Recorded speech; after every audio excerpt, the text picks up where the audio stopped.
Napakaganda po ng pinupunto dito ni Sir Third Dot View sa TikTok. Kung hindi po ako nagkakamali, isa po siyang kakamping kasi nakafollow po ako sa kanya at may mga content po siya about Attorney Lenny Robredo. Napakaganda po nung sinabi niya dito patungkol po sa pag-underestimate, no? Pagkakaunawa ko sa sinabi niya, pinapaliwanag niya yung pag-underestimate po ng kampo ng mga Duterte kay Pangulong Bongbong Marcos, no? Ito po, may ibinahagi siya sa atin dito. Maunawaan po natin na kung paano, sa akin pong pagkakaintindi, minaliit at in-underestimate ng kampo ng mga Duterte si PBBM. Pakinggan po natin at ating pong pag-usapan. Bakit ba nangyayari lahat ng mga kasong ito sa mga Duterte, hindi lang kay Sara, kundi pati kay Digong? Ito, bunga lahat ito ng miscalculation. Kasi itong si Digong, nag-miscalculate ito. Nag-umpisa ito dun sa rally sa Davao City kung saan tinawag niya ng bangag, bangag, bangag. Itong si PBBM ng paulit-ulit at pinagmumura niya ng kasing lutong ng mura ni Sara Duterte nung nakaraang press conference niya. Miscalculation ito kasi akala nila very weak leader. Weak leader itong si PBBM na kayang-kaya nilang patalsikin. And nung nag-speech si Duterte, si Digong, akala niya buong-buo ang suporta sa kanya ng mga militar at ng mga taong bayan. Kasi nga naman, nung panahon na siya ang presidente, pinamper niya yung mga militar at mga PNP as mga police. Tinaasan niya ng sweldo, ginandahan niya ang mga benefits. Kasi iniisip niya siguro, in the future, sa kagustuhan niya na i-perpetuate ang kanilang pangalan sa politika at manatili silang may hawak ng kapangyarihan, madali na lang nila magagawa sa tulong ng mga militar at ng mga pulis. Di ba, nung pumasok nga si PBBM at si Sara Duterte dito sa eleksyon at sila ang nanalo, ang unang hinihingi na posisyon ni Sara Duterte ay Defense Secretary. Yun ang sinabi siguro ni Digong na kuhanin niya kasi pag nga naman nga Defense Secretary siya, kontrolado niya ang mga militar na anytime, pag hindi nila nagustuhan ng ginagawa ni PBBM, pwede nilang patasakin sa pamamagitan ng kudeta. O kaya yan yung ginawa nilang strategy dyan. Tapos, nung nag-speech nga siya, doon na nag-umpisa. Miscalculation, nakala nila na very weak, na kayang-kaya nilang patalsikin, na yung mga tao nasa side nila kasi mataas na mataas ang survey rating ni Sara Duterte na anytime na magtawag ng tao sa EDSA, magdadatingan at kasabay ng mga militar na babaliktad kay PBBM. Pero anong nangyari? Wala. Walang militar na bumabaligtad bukod sa iilan lang ng mga retired na. Pag retired military, wala nang masyadong persuasion, wala nang influence. Tapos yung mga tao naman, nakita yung mga sunod-sunod na kasamaan na pinaggagawa ng mag-ama na to sa posisyon, wala nang gusto lumabas, walang gusto mag-rally. Ang nangyayari pa nga ngayon, parang nakakahiya pa pag nalaman na nakaside ka sa Duterte, pinagtatanggol mo sila Digong at si Sara Parang naging yung tatak na hindi maganda para sa isang tao na mapansaga na DDS o Duterte supporter. Kasi kinamumuhian ng buong Pilipinas ang mag-ama na to. Lahat ng tao galit na galit sa kanila dahil nakita yung extent ng kasamaan, pagnanakaw, pag-violate sa human rights, at yung kagustuhan nila na sila yung mga hari at reyna ng politika dito sa Pilipinas na walang kinikilalang batas. Sila lang ang batas, wala nang iba kundi sila. Actually, mga kababayan, hindi pa po nag-e-eleksyon, wala pang eleksyon, wala pang botohan, minaliit na po nila si Pangulong Bongbong Marcos Jr. Sinabihan ng weak, tanda po nating lahat yan. At sa akin pong opinion, hindi po kumbinsido si dating Pangulong Duterte na ang Pangulong Bongbong Marcos Jr. ang pumalit sa kanya. No? So, hindi pa man nananalo si PBBM, nakita na po natin na minaliit at in-underestimate po ang Pangulong Marcos Jr. Hindi pa man siya nananalo. No? And then, nanalo na siya hanggang sa nagpatuloy siya sa panunungkulan. Kahit pa nung panahong ina-underestimate siya, minamaliit siya, hindi pa man siya nananalo, wala tayong narinig na kahit anong salita sa kanya para gantihan or kontrahin or palitan ng hindi magandang salita yung mga tao na nangmamaliit sa kanya. Hindi siya gumamit ng kahit anong salita para maliitin din or insultuhin din yung mga taong nang iinsulto sa kanya. Yun po yung nakita natin, Kaya naman nung nanalo siya, ganun pa rin, tahimik, kahit pa sunod-sunod na ang ginagawang pangmamaliit, pambabastos, disrespect na ginawa kay PBBM, wala tayong narinig kahit ano.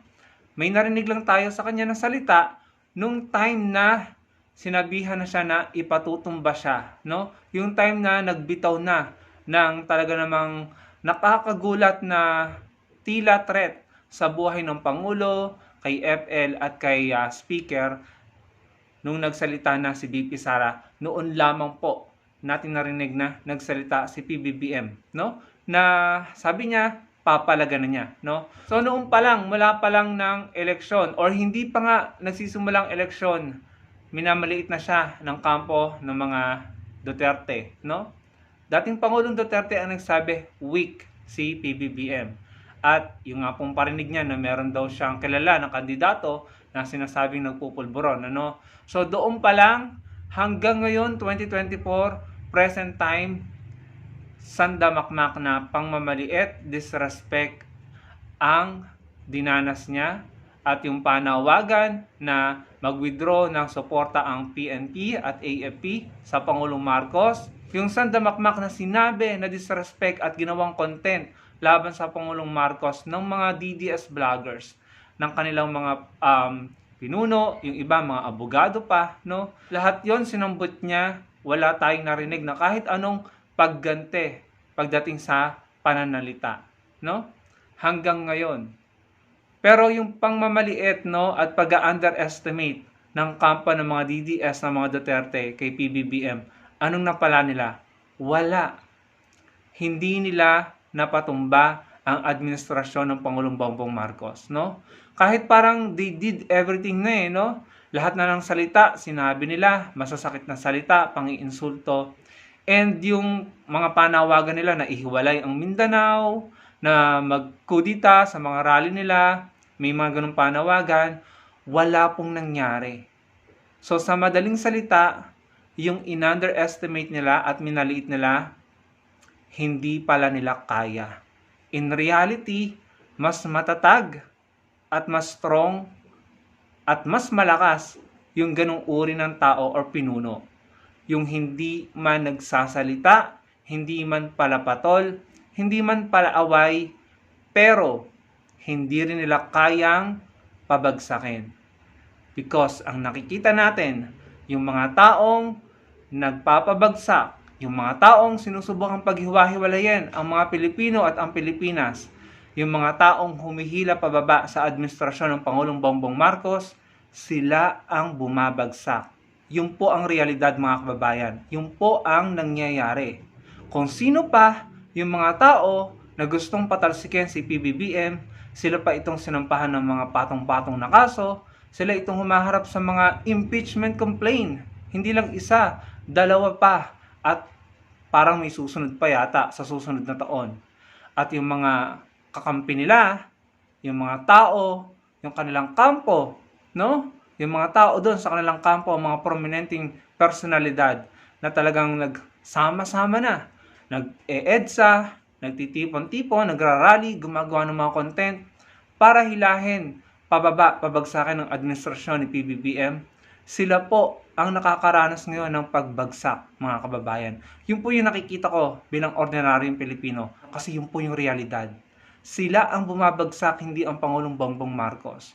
Yung minaliit nila, in-underestimate nila, na akala nila, in my opinion, akala siguro nila, kaya nilang pasunurin, kaya nilang gawing puppet or hawakan sa liig, nagkamali sila. Hindi pala nila kaya. Matatag na nakatayo ang Pangulong Bongbong Marcos at sila yung unti-unting bumabagsak. I think bumagsak na nga po sila, mga kababayan. Never silang nagtagumpay sa mga EDSA nila, sa mga maisog rally nila. Ang Pangulo andyan pa din, no? Malapit nang magtatlong taon sa kanyang panunungkulan. Kahit mga pulis at kasundaluhan sa Pangulo nakasuporta at ang mas maraming Pilipino. Siguro dahil kitang-kita ng taong bayan kung sino talaga yung mga feeling entitled, na feeling, akala mo sila yung may-ari ng Pilipinas, na sila pa rin yung powerful, na sila pa rin dapat ang masunod. Siguro nakita ng mga tao na ganun sila. At nakita rin ng mga tao na ang Pangulo at ang iba pang pinuno, no, na matitino ay patuloy lang nagtatrabaho ng tahimik, patuloy lamang na nagpo-focus sa kapakanan ng mga Pilipino, patuloy lamang na inaasikaso ang bansa. No? Kitang-kitang pagkakaiba. Kahit hindi ko naman sa inyo sabihin pa, sino ba yung nagrarally, sino yung nananawagan ng paghiwalayin ang Pilipinas at ang Mindanao, sino yung nananawagan ng kudita, sino yung mga kung ano-anong sinasabi na masasakit at bastos na salita. Kanino mga vloggers yon? At sino ba yung mga tao na sumusuporta sa gobyerno at sino yung mga pinuno na nagtatrabaho na hindi man sabihin nating may mga imperfection pero hindi niloloko ang mga Pilipino, hindi ginagawang joke ang mga Pilipino, sineseryoso ang pakikipag-usap sa mga Pilipino, may respeto sa pagsasalita, sa mga speeches, at totoong makabayan, makabansa, hindi maka-China. Nakita yon ng mga Pilipino, nakita yon ng buong Pilipinas. Nakita ng mga Pilipino kung sino yung mga nag-tolerate ng mga illegal, yung mga link sa mga gumagawa ng illegal, yung mga tao na may mga kakampi, kaalyadong nasasangkot sa paggawa ng illegal. Nakita yan ng mga Pilipino. At nakita rin ng mga Pilipino kung sino yung matino, maayos, may galang sa bawat Pilipino. Hindi binabasto sa mga Pilipino at lumalaban sa mga illegal, nagpapasara ng mga illegal, at nagpapanagot ng mga sangkot sa illegal. Nakita yan ng mga Pilipino. Kaya naman, kahit pa todo effort na ang kubol nila mga kababayan, todo effort na halos araw-araw na silang nagtipon-tipon hanggang sa kusa na silang nawala at nagsiuwian, kahit pa nagtodo effort sila sa loob ng isang taon. Imagine halos buong 2024, yan po yung ginawa nila, rally. No? Content ng kung ano-anong mga sinasabi, pulburon, kung ano-ano pang ipinush nila para lamang mapabagsak ang Pangulo. Pero hindi sila nagtagumpay dahil ang mga tao, ang mas maraming Pilipino, nakita ang pagkakaiba. Ang pagkakaiba ng kampo nila at ng kampo ni PBBM. Kaya naman kahit yung mga Pilipino, mga kakamping na hindi bumoto sa Pangulong Bongbong Marcos, nakakuha ang Pangulo ng suporta mula sa mga kakamping, sa mga dilawan, dahil nakita rin namin kung sino ba dapat ang suportahan. No? Hindi tayo dapat nadadaan sa pa-joke-joke, sa pa-charming-charming, sa pagiging kunwari, makatao, makamasa, simpleng tao, na kumakain lamang sa ganito, sa ganyan.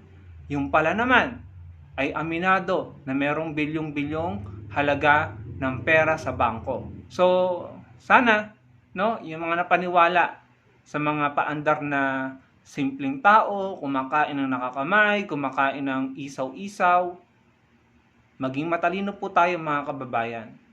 At maging matinik at maging matala sa pagkilatis.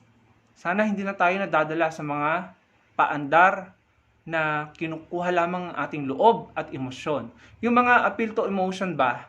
Yung mga magsasambulat ng galit, magmumura, na galit na galit. But in reality, kung i-analyze mo, meron bang dapat ikagalit? In reality, kung i-analyze mo, dinidisplay ang galit dahil mayroong gustong iwasan. Merong atensyon ng mga tao na gustong i-divert sa ibang bagay dahil gusto na makalimutan ng taong bayan yung mga issues na kinakaharap nila patungkol sa di umano'y maanumalya, questionable at kaduda-dudang paghawak ng pondo ng taong bayan. Yung po, mga kababayan, ang realidad. No? So, kita natin, minaliit, in-underestimate, pero matatag, nakatayo pa din, at matatapos ng Pangulong Bongbong Marcos Jr. ang kanyang termino. Respeto na lang sana, mga DDS, no? Respeto na lang. Yun lamang po ang gusto kong ibahagi sa inyo, mga kababayan. Maraming pong salamat sa inyong panonood. Sana po yung makapagbigay kayo ng inyong opinion sa comment section below at malike yung video natin at magkita-kita po tayo sa susunod kong video. Salamat po.